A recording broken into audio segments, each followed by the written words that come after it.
হে প্ৰজাপতি, প্ৰভু, আপুনি এই জীৱ জগত সৃজন কৰিছে আৰু আমি এই জীৱ জগত পালন কৰিছোঁ।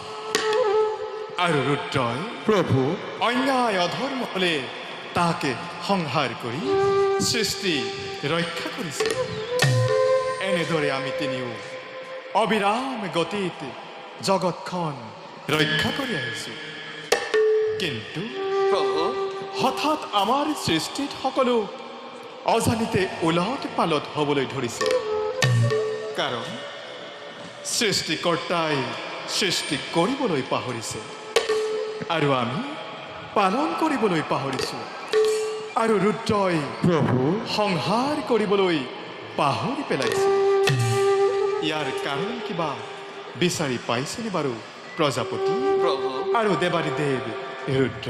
প্ৰভু, প্ৰভু, আমি এই যুগৰ শেষ কল্পত ভৰি দিছোঁ।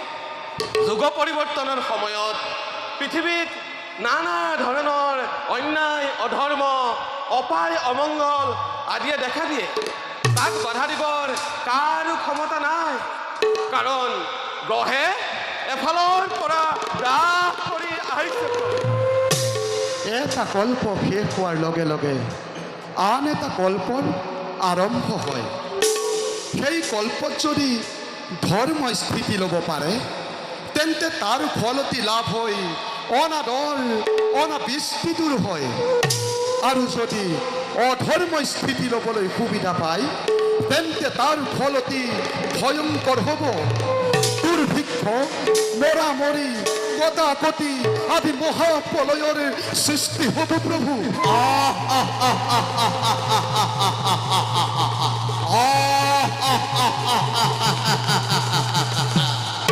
প্ৰভু, মহাবিপদৰ আগজাননী আৰম্ভ হলে হয়তো আকাশ মাৰ্গত ভীষণ দৈত্য, সেই দৈত্যৰ ভয়ত পৃথিৱী কঁপিবলৈ ধৰিছে। প্ৰভু, হাতৰ চক্ৰ প্ৰহাৰ কৰি দৈত্যকে নিধন কৰক। হে ভোলানাথ, হাতৰ ফুল আকাশ মাৰ্গলৈ নিক্ষেপ কৰক।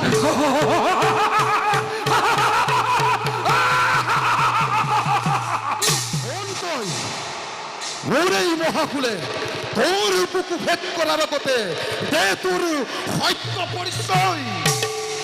অষ্টপ্ৰহাৰী কৰি কোনো লাভ নাই। মই আপোনালোকৰ মানস পুত্ৰ মহাকাল। অসময়ত আবিৰ্ভাৱ হোৱাৰ কাৰণ কি মহাকাল?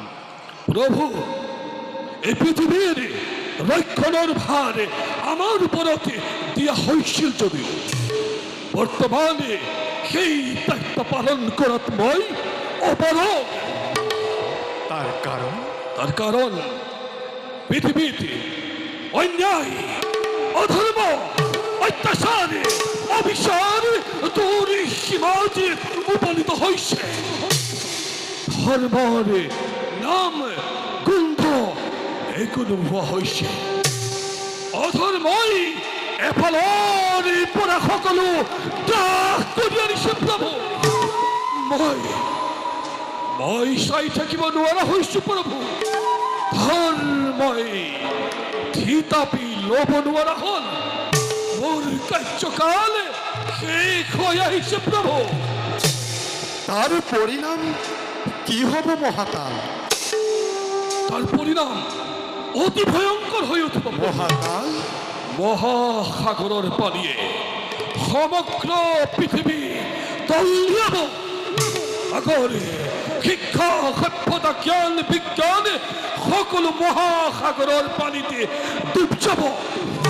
যাক যজ্ঞ কৰিবলৈ ঋষি মুনিসকলৰ বেদ বেদান্ত একো বাচি নাথাকিব। প্ৰভু, সৃষ্টি ৰক্ষা নহলে পৃথিৱীৰ নৰ মনুষ্যৰ কি ৰক্ষা হ'ব মহাকাল? প্ৰভু, পৃথিৱীত ধৰ্ম বুলিবলৈ একো নাই। সমগ্ৰখিনি অধৰ্মই এফালৰ পৰা গ্ৰাস কৰি আনিছে। মই আৰু চাই থাকিব নোৱাৰা হৈছো। প্ৰভু, মোৰ কাৰ্যকাল শেষ হৈ আহিছে। গতিকে পৃথিৱী ধ্বংস অনিবাৰ্য। মহাকাল, ইয়াৰ এটা উপায় দি যোৱা মহাকাল। উপায়? তাৰ উপায় এই পৃথিৱীৰ সপ্তদ্বীপৰ ভিতৰত কেৱল জম্বুদ্বীপৰ মহাধৰ্মপ্ৰাণ ৰাজা সত্যব্ৰত এই মহাপ্ৰলয়ৰ মাজতো জীয়াই থাকিব। সত্যব্ৰত আৰু তেওঁ দ্বাৰাই এই পৃথিৱী ৰক্ষা হ'ব। আৰু শুনক প্ৰভু, এই পৃথিৱীতে এই মহাপ্ৰলয় হোৱাৰ আগতে প্ৰজাপতি ব্ৰহ্মাই যিমানবোৰ বেদ বেদাংগ আছে সকলোবোৰ পিছৰ জন্মৰ বাবে সংগ্ৰহ কৰি ৰাখক। আৰু পিতাৰুদ্ৰই এই মহাসাগৰৰ মাজতে যিমানবোৰ দৈত্য দানৱ ৰাক্ষসে মূৰ দাঙি উঠিব সিহঁতক আপুনি এফালৰ পৰা সংহাৰ কৰিব লাগিব। আৰু আমাৰ কৰ্তব্য কি হ'ব মহাকাল? প্ৰভু, সেই সময়ত যি অৱতাৰৰ হ'ব প্ৰয়োজন সেই অৱতাৰ ধাৰণ কৰি আপুনি সৃষ্টিৰ সমস্ত প্ৰয়োজনীয় বস্তু সংগ্ৰহ কৰিব লাগিব। কিন্তু সাৱধান প্ৰভু, মহাপ্ৰলয় আৰু বেছি পৰ নাই। মই মোৰ কাৰ্য আৰম্ভ কৰিবই। মহাপ্ৰলয় আৰু বেছি পৰ নাই। মহাপ্ৰলয় আৰু বেছি পৰ নাই প্ৰভু।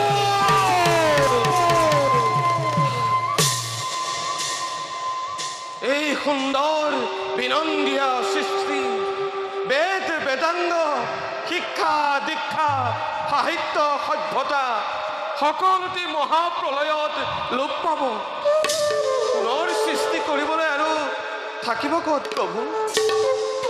প্ৰজাপতি, প্ৰভু, আপুনি এতিয়াৰ পৰা কৃষ্টি সভ্যতাৰ নিদৰ্শন থকা যিমানবোৰ সামগ্ৰী আছে সকলোবোৰ এপদ এপদকৈ সংগ্ৰহ কৰাৰ ব্যৱস্থা কৰক। মহাপ্ৰলয় শেষ হোৱাৰ পাছত যাতে মানৱে পুনৰ জ্ঞান লাভ কৰিব পাৰে তাৰেই ব্যৱস্থা কৰক।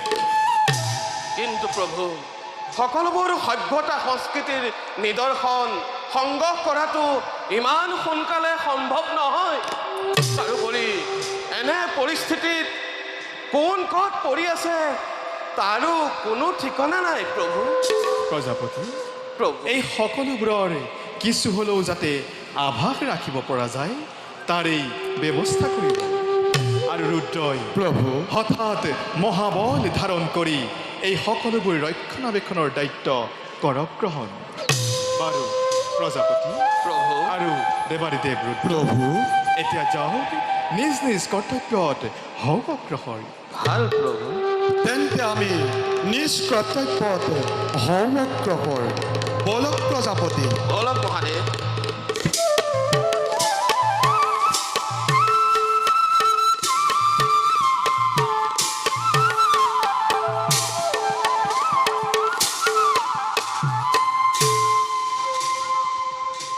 চাৰিওফালে কেৱল পানী পানী। এই মহাপ্ৰলয়ৰ মাজত